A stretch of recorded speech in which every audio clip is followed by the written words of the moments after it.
Well, I just got kind of triply lucky tonight. First of all, this is my own home county, and it's wonderful to be here. And I'm thrilled. I feel a certain kind of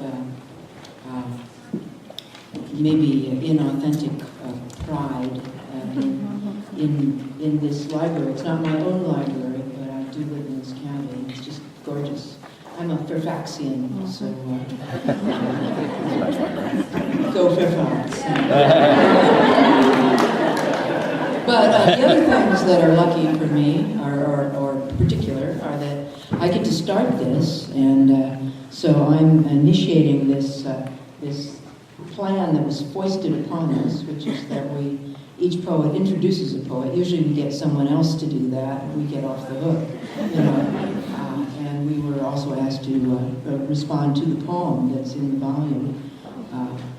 So I get to do that, and then I get to wait all night and be the last reader. So, you know, it works out. I get to stay alert all night long. Well, it's a delight to introduce Rae Armantrout. And I would like to begin by spending a moment on the little bit of description with which she begins her introduction to the poem in this anthology, the Best American Poetry 2012. Her poem is called Accounts. And she says this. She says, just think about this. I invited a professor of astrophysics, Brian Keating, to lunch, hoping he could help me understand the origin of matter in the early universe. You know, that's a big lunch.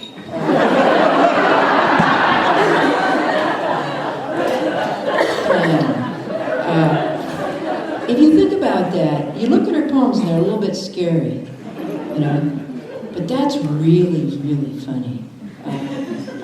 And in this poem, she dedicates it to Brian Keating, this astrophysicist. She talks about various kinds of accounts. Her poems are real skinny, with tons left out. They love to think.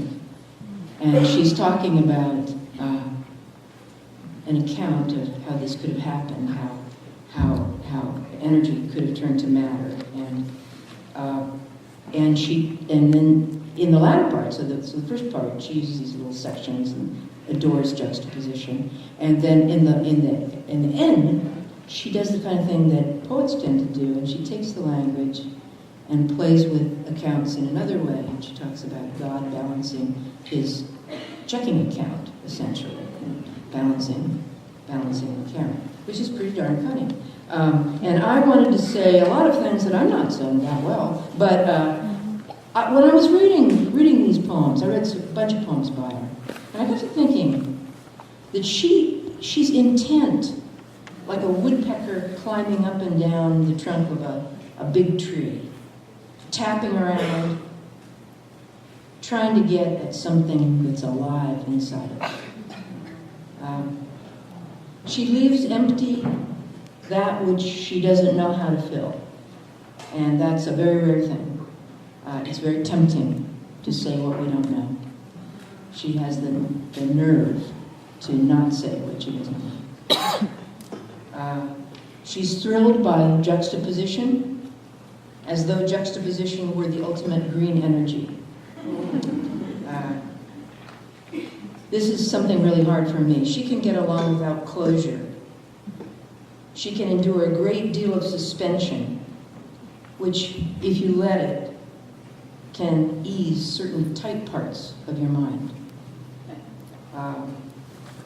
She embraces revision. She makes a way of trying it another way. She does things this way and then that way. She is attracted to the vacuum. She likes to drop things in it experimentally. She's kind of scientific-y, kind of white-coated. She loves to ask questions and to propose ridiculously immense answers. and she's not attached to her answers.